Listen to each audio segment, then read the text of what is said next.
वालेकुम। आज का जो टॉपिक है वो हमारे पास स्टैटिस्टिक्स का भी ये टॉपिक बन जाता है और एनालिटिकल केमिस्ट्री में भी आ जाता है। सैम्पलिंग आज का टॉपिक है।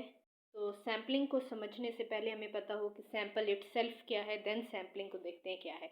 सैम्पल क्या है कि आपके सामने पॉपुलेशन है, ठीक है। तो उस पॉपुलेशन में से आप छोटा सा पार्ट उठा लेते हैं उस पर, क्योंकि आपने कोई रिसर्च वर्क करना है, ठीक है। फॉर एग्जांपल आप सबकी जो है एज देखना चाह रहे हैं कि एवरेज एज क्या है, तो आप पूरी पॉपुलेशन को तो नहीं बारी बारी उठाएंगे, बल्कि आप क्या करेंगे, या मेंटल स्ट्रेस लेवल आपने चेक करना है तो आप उस पॉपुलेशन में से छोटा सा पार्ट उठाएंगे, उस पार्ट को सैंपल कहते हैं।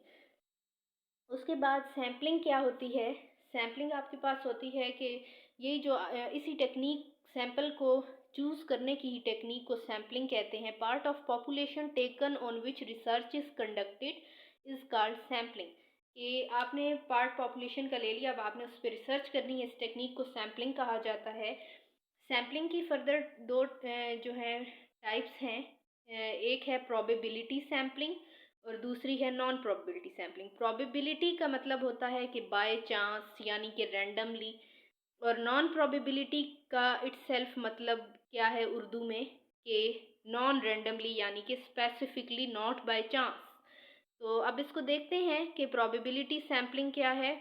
Probability sampling when researcher chooses sample randomly from population, यानी कि बाय चांस क्या करे, आपके सामने एक पॉपुलेशन है, आप रैंडमली कहते हैं तुम भी उठाओ तुम भी उठाओ, तो रैंडमली आप चूज़ करते हैं। कोई आपने स्पेसिफिक नहीं रखा हुआ होता कि जी आपको ही मैंने उठाना है, बल्कि इतनी बड़ी पॉपुलेशन है तो आप उसमें से रैंडमली कहेंगे जी आप उठाएं आप उठाएं आप उठाएं, ठीक है।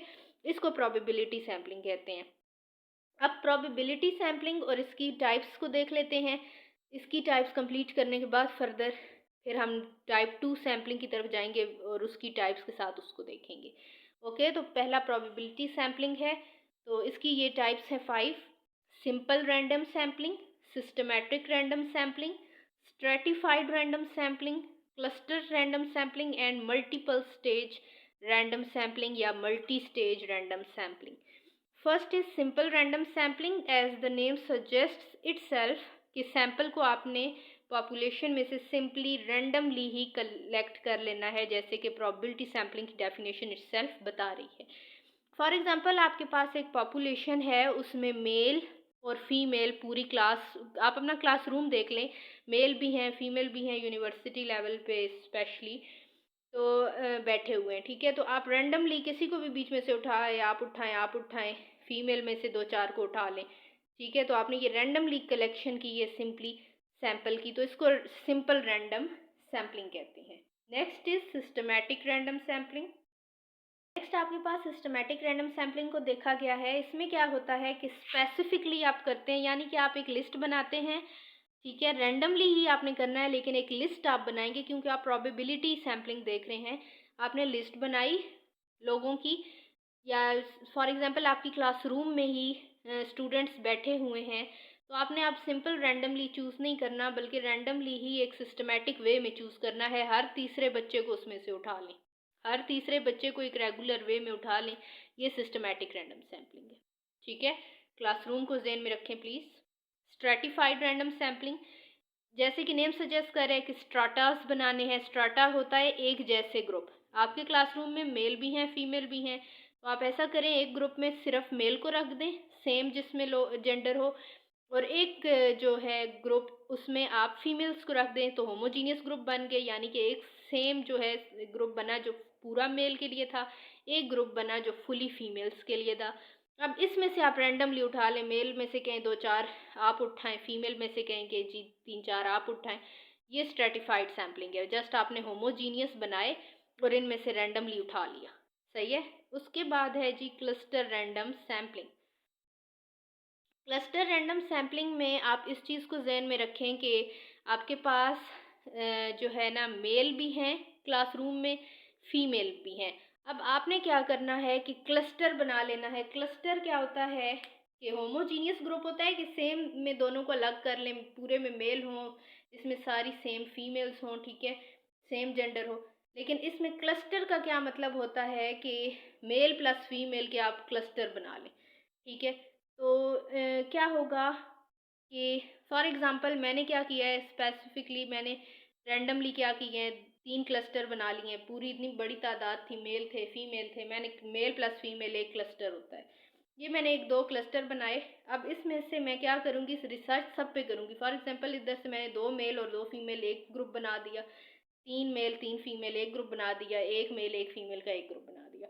अब ये हैं ही 2-2 3-3 बीच में, तो मैं इनकी क्या करूँगी, हर सैंपल पे इधर दोनों मेल पे दोनों फीमेल पे क्या करूँगी, रिसर्च करूँगी। ये क्लस्टर रैंडम सैम्पलिंग होती है। ठीक है, कि आपने क्लस्टर्स बनाए, क्लस्टर्स रैंडमली बनाने के बाद आपने क्या करना है कि इनके हर एक सैंपल में से जितने मेल फीमेल एक क्लस्टर में आपने उठाए हैं, उन सब पे आप रिसर्च करेंगे, जिस भी टॉपिक के रिलेटेड आप करना चाह रहे हैं।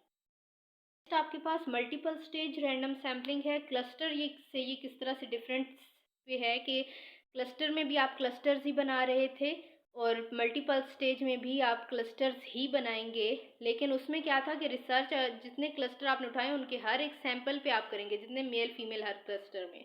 लेकिन यहाँ क्या है, क्लस्टर आप बहुत सारे बनाएंगे, मल्टीपल स्टेज बनाएंगे, ठीक है, और उनमें से भी कहेंगे कि अच्छा मेल और फीमेल के एक मेल उठाए, इसमें से एक फीमेल, इसमें से दोनों उठाएं, रैंडमली मतलब की जाएगी सर्च। ठीक है, तो क्लस्टर्स बन गए, लेकिन रिसर्च सब पे नहीं की जाएगी, क्योंकि अब वो कंजूस हो गया, कह रहा है जितने ज़्यादा क्लस्टर बन गए अपना कदरी कर रहा है कि अब वो जल्दी जल्दी करेगा कि जी रैंडम सैम्पलिंग बीच में से उठाएगा। ठीक है, रैंडमली हर सैंपल को वो जो है ना अटेंशन नहीं देगा। ओके, ये प्रोबेबिलिटी सैम्पलिंग कंप्लीट हुई कि बाय चांस इसमें हमने सैम्पलिंग की, रैंडमली सैंपल को कलेक्ट किया। अब चलते हैं नॉन प्रोबेबिलिटी सैम्पलिंग की तरफ या नॉन रैंडम सैम्पलिंग की तरफ, जिसमें बाय चांस कलेक्शन सैंपल की नहीं की जाती।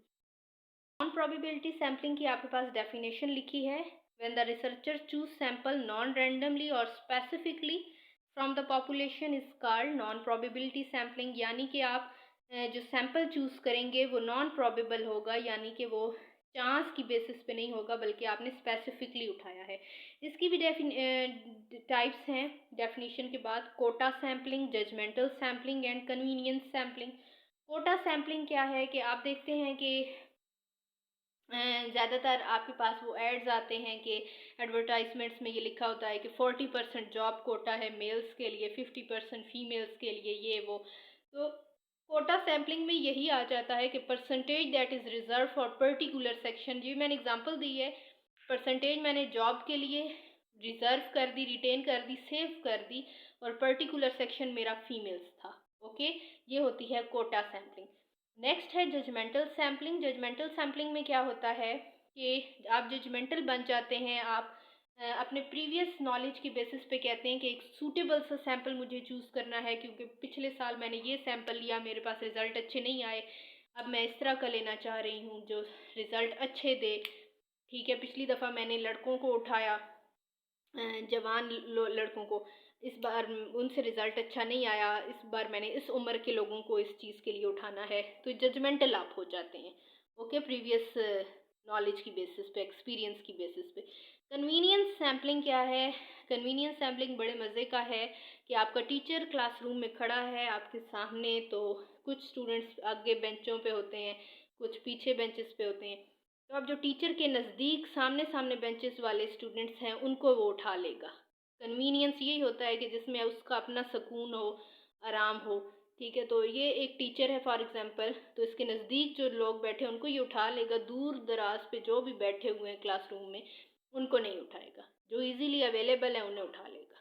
ठीक है, कन्वीनियंस की बेसिस पे इसने सैम्पलिंग कर ली। ठीक है, इसने अब बाय चांस ये सैम्पलिंग नहीं की, बल्कि ये स्पेसिफिकली थी कि इसके नज़दीक जो है सिर्फ वही आएंगे।